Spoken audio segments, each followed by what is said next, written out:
بسم اللہ الرحمن الرحیم نحمدہ ونصلی ونسلم علی حبیبہ الکریم الامین العزیز الرؤوف الرحیم اما بعد فاعوذ باللہ من الشیطان الرجیم بسم اللہ الرحمن الرحیم. کوئی بچی لوگوں نے کیا دیکھیے کم کر بڑے والے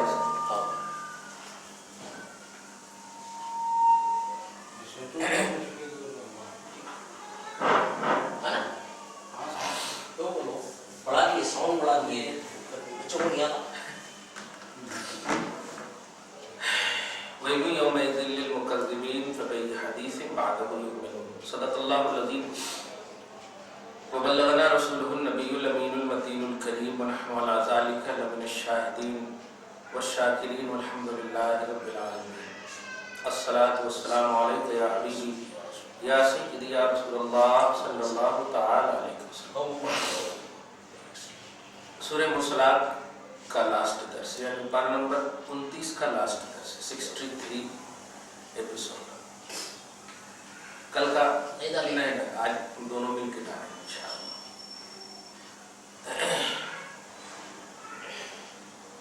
آج کی گفتگو کا بھی کچھ علمی خلاصہ ہے. آخری آیت کریمہ ہے. وَيْلٌ يَوْمَئِذٍ لِّلْمُكَذِّبِينَ کا ترجمہ تو جانتے ہیں, جھٹلانے والوں کے لیے اس دن ہلاکت ہے. آیت نمبر 49. اب آیت نمبر 50. وَيْلٌ يَوْمَئِذٍ لِّلْمُكَذِّبِينَ کی تفسیر غوث پاک کی اچھی کر رہے ہیں. المستہزئین مع رسول اللہ, وہ لوگ جو اللہ کے رسولوں کے ساتھ مذاق کرتے. تو باس بادل موت کو جھٹلانا یہ تو تھا ہی, ساتھ ہی ساتھ رسولوں کا انکار بھی قیامت کے دن ہلاکت کا سبب ہے. الظاہرین علیہم بالاشارہ والاستکبار, جو اشارے کے ذریعے سے اللہ اللہ ان کو ٹھٹا کرتے تھے, مذاق کرتے تھے. کبھی کبھی دیکھیں نا اس طرح کی حرکتیں جو کرتے, تو یہ بھی اللہ پاک اپنے محبوبوں کی شان میں نہیں چاہے. المتکبرین بما نزل علیہم من الکتب المبینۃ لمعالم الدین ومراسم التوحید والیقین, اور جو گھمنڈ کرتے تھے یا اعراض کرتے تھے, دور بھاگتے تھے اللہ کی نازل کردہ کتابوں کے حوالے سے, جو جن کتابوں میں دین متین اور توحید و یقین کی تمام تر باتیں موجود تھیں, ان تمام باتوں سے بھاگتے تھے. وَبَعْدَ مَا لَمْ يُؤْمِنُوا بِهَذَا الْكِتَابِ الْمُبِينِ, اور جب اس رسول اعظم صلی اللہ علیہ وسلم پر اترا ہوا عظیم الشان کلام قرآن پر یہ ایمان نہ لائے, جس میں سچائی اور درستگی کی ساری راہیں موجود ہے, تو فَبِأَيِّ حَدِيثٍ بَعْدَهُ يُؤْمِنُونَ, اب کون سی بات پر یہ لوگ اس کے بعد ایمان لائیں گے. یہ آخری آیت کا پس منظر یہ تھا. دیکھا آپ نے اوپر میں رسول کا انکار کر بیٹھے, ہلاکت ان کے لیے, اور اشارہ کے ذریعے سے ٹھٹھے مذاق کرتے تھے, ہلاکت کا سبب ہے. اللہ نے جو قرآن نازل کیا جس میں توحید اور یقین کی تمام تر باتیں موجود, سچ اور درست راہوں کی تمام تر راہیں موجود, یہ سب ہونے کے باوجود, کمپلیٹ ہدایت کی راہ موجود کے باوجود آپ کس کتاب پر ایمان لائیں گے. یہ ہوئی آخری آیت کا ترجمہ. اور غوث پاک کہتے ہیں بعد القرآن یؤمنون اولئک المنکرون المعاندون المسلمون, یہ انکار کرنے والے اور یہ عناد کرنے والے, یہ ظلم کرنے والے کس چیز پر اب ایمان لائیں گے. اللہ تعالیٰ آخری میں یہ فرماتے ہیں, اس سے پہلے لفظ فَبِأَيِّ حَدِيثٍ پر میں تھوڑی سی بات کروں گا, جیسے کل لفظ رکوع پر کیا تھا, یہاں پر غور کیجیے گا. آج جو لفظ اہل حدیث کو کبھی غوث پاک سے جوڑا جا رہا ہے کہ غوث پاک اہل حدیث تھے, آج نیا سوال ہے غوث پاک اہل حدیث تھے.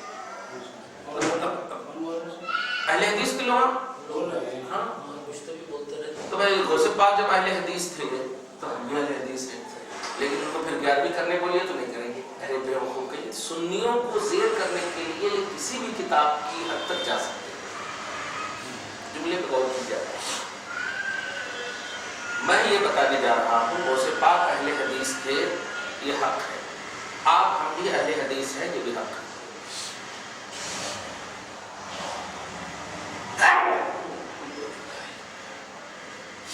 اب جو میں جملہ دینے جا رہا ہوں وہ یہ ہے, حدیث بول کر کے کیا مراد لیتے ہیں؟ کیا اپنے باپ داداؤں کی بات؟ یہی. تو کیا آپ سرکار کی بات پر ایمان نہیں لاتے ہیں؟ کیا آپ سرکار کی بات کو نہیں مانتے ہیں؟ اور جب نبی کی بات کو مانتے ہیں تو نبی کی بات کو حدیث کہتے ہیں, تو اہل حدیث ہیں. دھیان دیتے. قرآن کو آپ مانتے ہیں تو اہل قرآن ہے. محبت کو مانتے ہیں تو اہل محبت ہے. اللہ کو مانتے ہیں تو اہل اللہ ہے. تو حدیث کو ماننا ہی اگر اہل حدیث ہونا ہے تو بالکل صحیح ہے.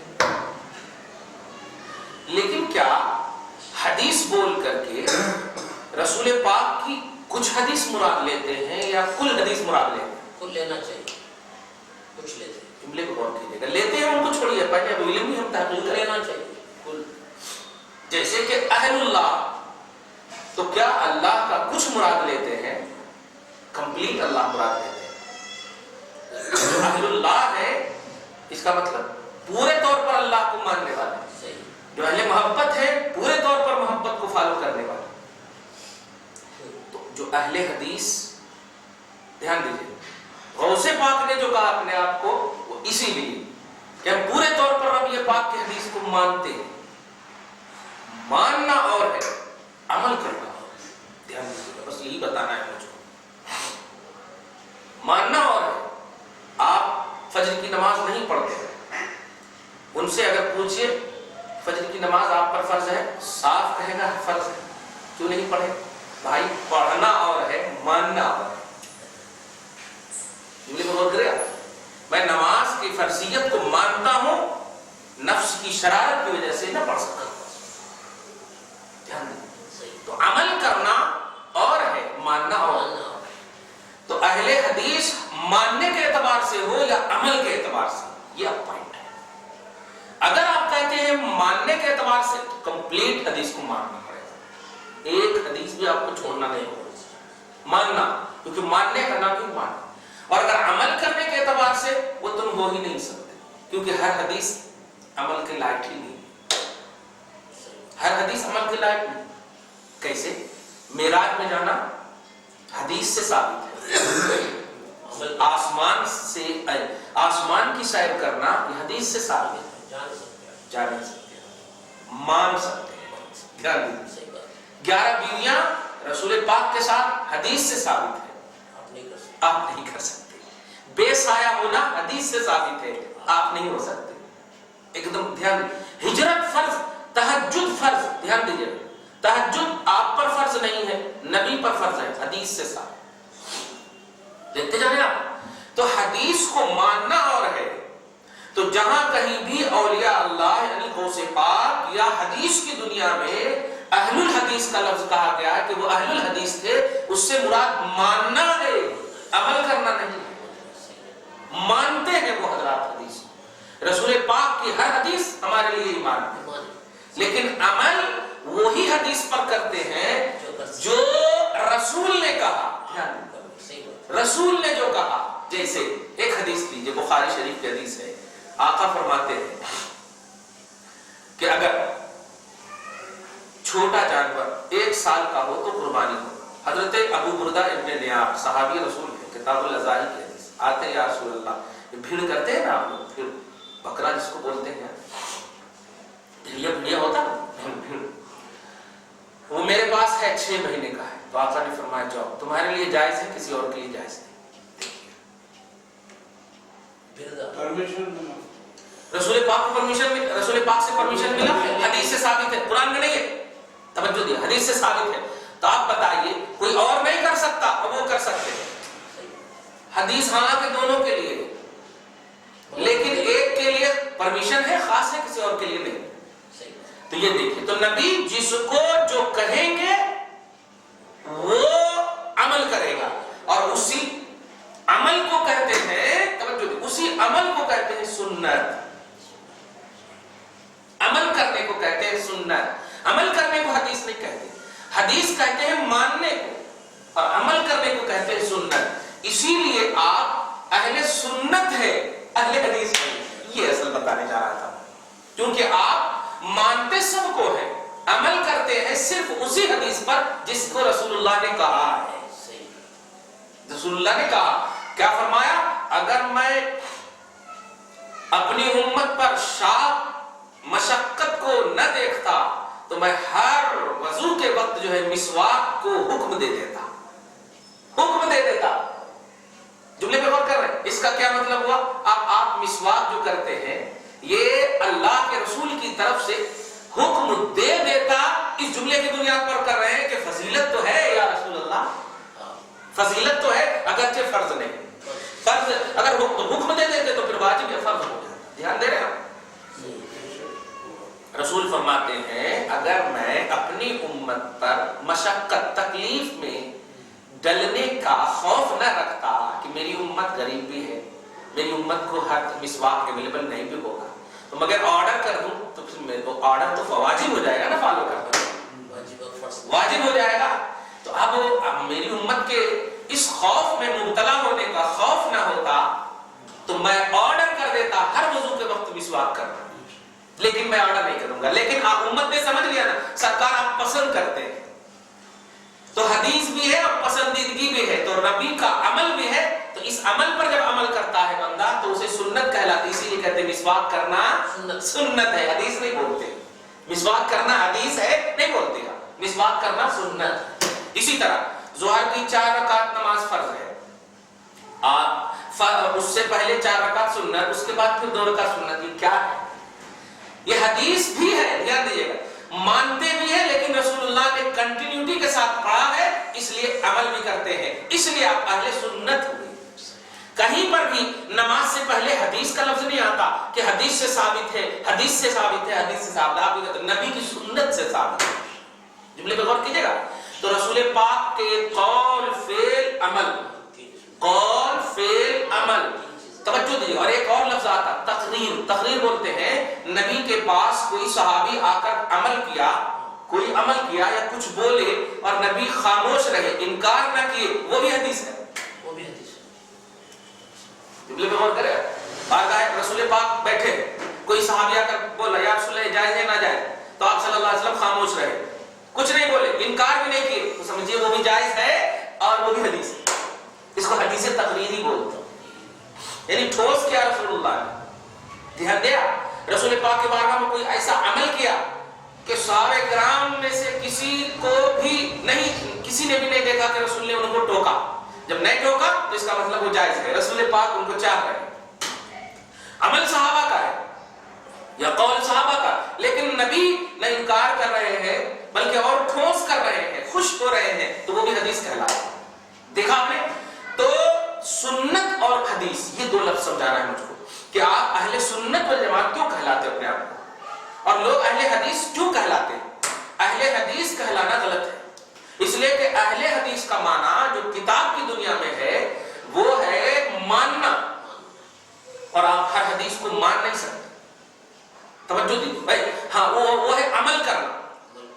وہ لوگ جو اہل حدیث اپنے آپ کو کہتے ہیں رفع یدین کی وجہ سے، ناف کے اوپر ہاتھ باندھنے کی وجہ سے، آمین زور سے کہنے کی وجہ سے، حدیث میں کہتے ہیں، حدیث میں کہتے بولتے ہیں بھائی آپ کیوں پڑھ رہے ہیں نا یہاں پر ہاتھ رکھ کے، تو حدیث میں کہتے فوراً یہ جملہ بولتے ہیں۔ تو وہ لوگ جو مراد لیتے ہیں اہل حدیث، وہ عمل کی بنیاد پر، جبکہ عمل جو کرتا ہے حدیث وہ سنت کہلاتی ہے۔ حدیث پہ عمل کرنا سنت ہے، یہ امپورٹنٹ بات ہے، حدیث پہ عمل کرنا سنت ہے اور حدیث کو ماننا حدیث ہے۔ تو اب غوث اعظم اہل حدیث یا امام ترمذی وغیرہ جو کہتے ہیں اہل حدیث، اور جو قال بعض اہل الحدیث، یہ سب جملے آتے ہیں، تو یہ سب جتنے بھی ہیں اہل حدیث کا لفظ جو ہے اہل حدیث تو یوز نہیں ہوتا کیونکہ عربی لفظ ہے، اہل الحدیث یوز ہوتا ہے، اہل الحدیث۔ تو اہل الحدیث کا معنی جیسے اہل اللہ کا معنی اللہ کو ماننا ہے، اللہ کو عمل کرنا نہیں ہے، سمجھ رہے نا؟ اللہ کو ماننا ہے۔ اور اہل القرآن کا مطلب یہ ہوتا ہے اللہ کو قرآن کو ماننا۔ ہاں تو اب اہل الحدیث کا بھی معنی یہی ہوگا کہ حدیث کو ماننا ہے۔ اب حدیث پر عمل کرنے کو اہل الحدیث نہیں اہل السنت ہے۔ اسی لیے رسول اللہ نے، اب جو میں جملہ دے گا، اسی لیے رسول نے فرمایا کہ علیکم بسنتی وسنت الخلفاء الراشدین، میرے بعد تم پر میری سنت اور میرے خلفاء راشدین کی سنت لازم ہے، کمپلسری ہے۔ حدیث نہیں کہا میرے بعد میری حدیث یا میرے خلفاء کی حدیث لازم ہے، نہیں کہا سنت لازم ہے۔ تو نبی جو کہے وہ تو حدیث ہے نا، لیکن آپ سنت کا لفظ فرما کر ذہن دے رہے ہیں کہ میرے عمل اور قول کو دیکھنا، جس پر میں نے کنٹینیوٹی برتی ہو یا جو میں نے تمہیں حکم دیا، آرڈر کیا، اس کو فالو کرنا، اور یہ فالو کرنے کا نام سنت ہے۔ اس لیے تم اہل سنت بن سکتے ہو، اہل حدیث نہیں بن سکتے۔ یا پھر اہل حدیث ایسا بنو جیسے غوث پاک نے اپنے آپ کو اہل الحدیث کہا، اور جیسے ابھی ہم بھی بولے ہم بھی اہل الحدیث ہیں، ہم بھی اہل القرآن ہیں۔ کیوں؟ اس لیے کہ اہل القرآن کا معنی ہوتا ہے قرآن کو فالو کرنا، قرآن کو ماننا، اور اہل الحدیث کا بھی معنی یہی ہوگا حدیث کو ماننا۔ اب وہاں پر ایک جملہ یہ بولے ماننا، بولے تو کیا خالی ماننا، عمل نہیں کرنا؟ تو پھر آپ اس کا جواب آپ یہ دیجیے، اہل اللہ کو ماننا، اللہ کو عمل کرنا مت ہو۔ اللہ کو عمل نہیں کر سکتے، جب اللہ کو عمل، اللہ کے حکم کا عمل کریں گے تو ماننا الگ چیز ہے اور عمل کرنا الگ چیز ہے۔ ایک بے نمازی نماز کے فرض کو مانتا ہے لیکن عمل نہیں کرتا، پھر بھی ایمان سے وہ خارج نہیں ہے۔ دھیان دے رہے نا، ایک پیسے والا حج نہیں کرتا لیکن حج کو فرض مانتا ہے، ایک سیرت مصطفیٰ کو نہیں فالو کرتا لیکن نبی کو مانتا ہے۔ تو ماننا الگ چیز ہے اور فالو عمل کرنا الگ چیز ہے۔ یہ امت کا جو یہ طبقہ اہل حدیث ہے یہی مغالطہ ڈال رہا ہے آج کہ رفع یدین حدیث میں ہے اس لیے عمل کرنا، یہ کہاں کا لاجک ہے؟ نف کے اوپر ہاتھ باندھنا حدیث میں ہے اس لیے عمل کرنا۔ ابھی آپ تین چیزیں بولے، اہل قول، فعل اور عمل، تین چیزیں۔ فعل جو ہے حدیث جو عمل کر سنت کو، قول جو ہے ماننے کو، ماننے کو بولتے ہیں، اور یہ اور تیسرا جو ہے تقریر، اس کو تقریر کا لفظ کہ صحابہ کی بارگاہ میں، نبی کی بارگاہ میں صحابی آئے، کچھ عمل کیے یا کچھ کہے، اور ولم ينکرہ، اور رسول پاک نے اس کا انکار نہیں کیا، بل سکت وقرر، بلکہ نبی خاموش رہے اور ٹھوس فرمائے کہ تم جو کیے واہ واہ۔ جیسے آپ بھی ہم بھی دیکھیں آرڈر نہیں کرتے ہیں کچھ بچوں کو، لیکن کبھی ایسا اچھا عمل کر دیتا ہے کہ خوش ہو جاتا ہے، تو اس کا مطلب اس کے عمل کو آپ فالو کر رہے ہیں، عمل کو مان رہے ہیں، عمل کو مان رہے ہیں۔ میں جو بتانے جا رہا ہوں کہ اہل حدیث جو اپنے آپ کو عمل کی بنیاد پر اہل حدیث کہہ رہے ہیں وہ غلط ہے، ورنہ پھر اہل اللہ کا معنی کیا کریں گے؟ اللہ بھی کیا کرتے ہیں؟ صحیح بات ہے۔ کیا اللہ عمل کرنے کی چیز ہے؟ اللہ کا آرڈر عمل کرنے کی چیز، اللہ عمل کرنے کی چیز نہیں۔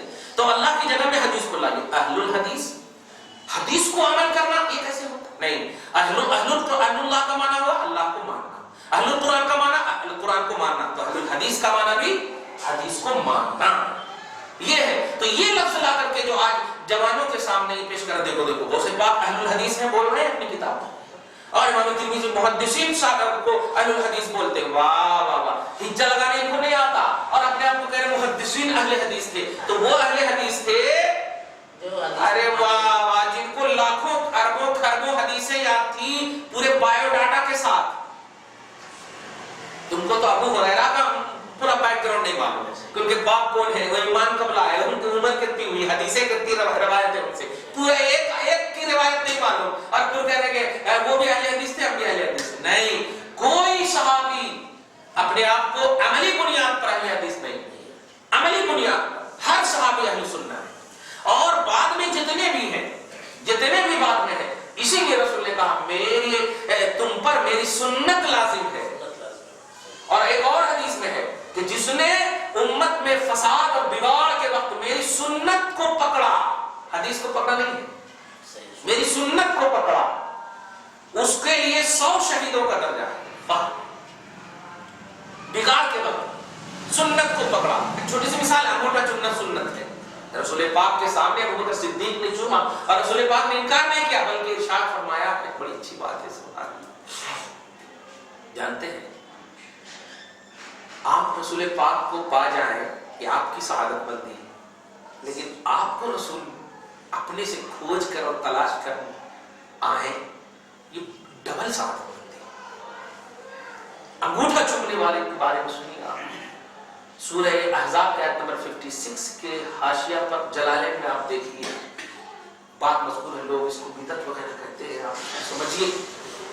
جو انگوٹھا محمد کے نام پہ چومتے ہیں فرماتے ہیں کہ سارے لوگ اپنے اپنے نیک اعمال کی بنیاد پر بھی خوش رہے، ہم نہیں کہتے، لیکن سنو جس نے میرے نام پر انگوٹھا چوما ہوگا انا طالبہ فی صفوف الملائکہ، میں فرشتوں کی جماعت میں اسے دیکھ دیکھ کر جا کر تلاشوں گا کہاں ہے وہ چومنے والا. آیت نمبر 56 کے حاشیہ جلالین میں.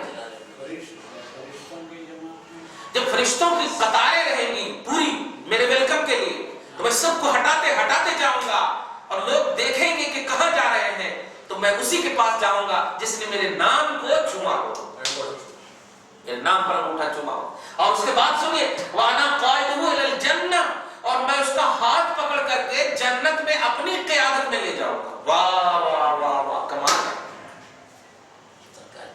یہ کیسی مطلب کیسا لاجک ہے کہ اس کو بدعت کہیں. اب آپ سوچئے، اسی لیے کبھی کبھی بولتا ہوں یار اپنا انگوٹھا چومنے میں تیرے کو بدعت کیسے نظر آ رہا. چلو ٹھیک ہے ہم کوئی سنت اور حدیث کی بات نہیں کر رہے، لیکن اگر کوئی اپنا انگوٹھا چومے تو یہ کیسے بدعت ہو سکتی ہے. تو کھانے کے وقت انگوٹھا چومتے ہیں، انگوٹھا چومتے انگلی پوری انگلی بولتے رہے کچھ بھی بولتے رہے. کتنی بڑی حرمہ نصیبی ہے. اور جلالین شریف تفسیر جلالین بڑی آتھینٹک کتاب ہے. رسول پاک کی اور حضرت آدم کے دو بیٹے، ایک بیٹے کا نام قابل ایک بیٹے کا نام حابل، وہ وہیں سے چلا ہے. وہ اختلاف تو اللہ پاک کے وہیں سے. شیطان جو ہے آدم جب نکلے جنت سے آدم و ہوا تو شیطان کو بھی ساتھ ساتھ کیا نا.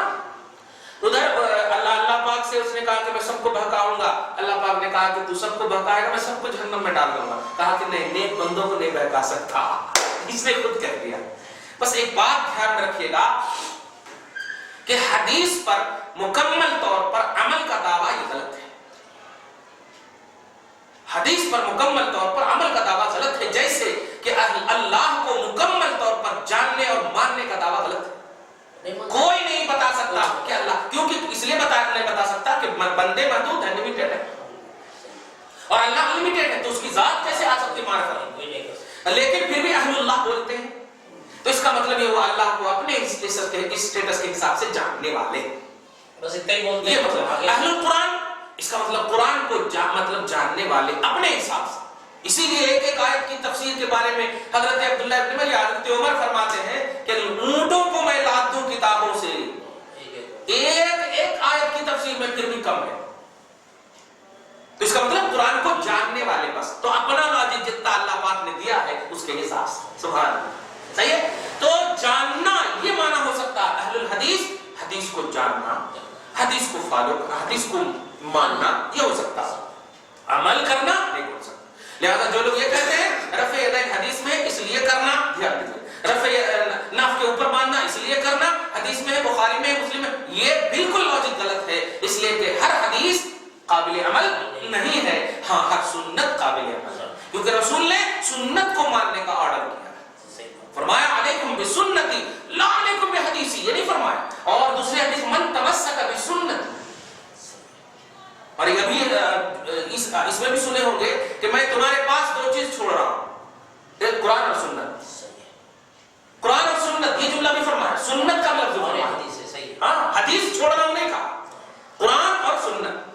اور قرآن پاک میں تفسیر ابن کثیر کے حوالے سے بول دوں کہ جہاں کہیں بھی کتاب کے بعد حکمت کا ورڈ آیا نا، ارسلنا فیکم رسولا منکم یتلو علیکم آیاتنا ویزکیکم ویعلمکم الکتاب والحکمت. تو کتاب اور حکمت کی بات جہاں بھی آئی تو کتاب سے مراد قرآن ہے اور حکمت سے مراد سنت ہے. تفسیر ابن کثیر میں بھی. تو اس کا مطلب یہ ہوا سنت امپورٹنٹ، تو حدیث انلمیٹڈ ہے. حدیث بے شمار ہے، اور بندے تو ایسے ہی 5 وقت کی نماز کو 50 وقت کی نماز کو 5 وقت میں رسول نے بدلوایا، ہماری لمیٹیشن ہی کو دیکھ کر، ہماری محدودیت ہی کو دیکھ کر کے نا۔ لہذا ہر حدیث یہ قابل عمل نہیں ہو سکتی، ہاں ہر سنت قابل عمل ہے۔ اسی لیے حدیث کی تعریف تو ہے قول فعل تقریر، قول فعل تقریر میں کہنا بھی حدیث ہے، کرنا بھی حدیث ہے، اور جو کرے مصطفیٰ کی بارگاہ میں نبی کا انکار نہ کرنا بھی حدیث ہے۔ لیکن سنت کا تعلق صرف کرنے سے، صرف کرنے سے۔ لہذا ہر اہل حدیث، دھیان دیجیے، ہر اہل حدیث اہل سنت نہیں ہو سکتا، لیکن ہر اہل سنت اہل حدیث ہو سکتا ہے۔ کتنا امپورٹنٹ ہے، اسی لیے شروع ہی میں کہا کہ ہم اہل حدیث ہیں، ہم اہل قرآن ہیں۔ کیوں؟ اس لیے کہ حدیث میں عمل کا ایک پہلو ہے، 2 پہلو نہیں، کہنے کا بھی پہلو ہے رسول، سمجھ رہے نا، لیکن سنت میں صرف عمل کا پہلو ہے، اور یہی رسول اللہ نے ہم سے چاہا ہے۔ اور اسی لیے آپ علیہ الصلوۃ والسلام پر ایک آیت بھی اتری، لقد کان لکم فی رسول اللہ، رسول اللہ کی ذات میں تمہارا آئیڈیل چھپا ہوا ہے۔ حدیث میں آئیڈیل نہیں کہا، ذات میں، اور ذات عمل کرتی ہے، اور عمل کو سنت کہتے ہیں، عمل کا طریقہ کو سنت کہتے ہیں۔ کیا کہنا ہے؟ کون سی صورت میں؟ سورہ احزاب کا آیت نمبر 21 میں، پارہ نمبر 21 میں۔ خلاصہ یہ نکلا، اہل حدیث لوگ، غیر مقلدین لوگ جو اہل الحدیث کہہ کر غوث پاک اہل حدیث ہے، ترمذی میں ایسا ہے، ہم نے ابھی ساری چیزوں کے حوالے سے بتایا، جہاں بھی اہل الحدیث کا لفظ ہے اس سے مراد یا تو محدثین ہے یا پھر حدیث کو جاننے والے، یہ مراد ہے، اس کی کیٹیگری کو معلوم کرنے والے، یہ مراد ہے۔ عمل کرنے والے مراد نہیں ہے، عمل کرنے والے کو، حدیث پر عمل کرنے والے کو اہل سنت کہتے ہیں۔ اللہ پاک آپ کو، ہم سب کو اس عظیم الشان سورہ پاک کے اختتامیہ کے حوالے سے قبولیت کی توفیق کے ساتھ ساتھ مولا ہم سب کو دین اور دنیا میں اس کی نعمتوں سے مالا مال فرمائے۔ پارہ نمبر 29 کا اختتام ہوا، پروردگار تیرے حبیب کی عمر پاک کے وسیلے سے 63 ایپیسوڈ بنے، مولا اپنے فضل سے اسے قبول فرما۔ اس میں جو لفظ شعر خطائیں آمدن صاحب جس بھی زاویے سے ہوئی ہو، پروردگار اپنے حبیب کے صدقے میں معاف فرما، غوث پاک کی فیض و برکات سے ہم سب کو مالا مال فرما، گھر بار میں اولاد میں برکتیں عطا فرما، جو پریشانیاں ہیں دور فرما۔ وصلی اللہ تعالی علی خیر خلق محمد وآلہ واصحابہ اجمعین برحمتک یا ارحم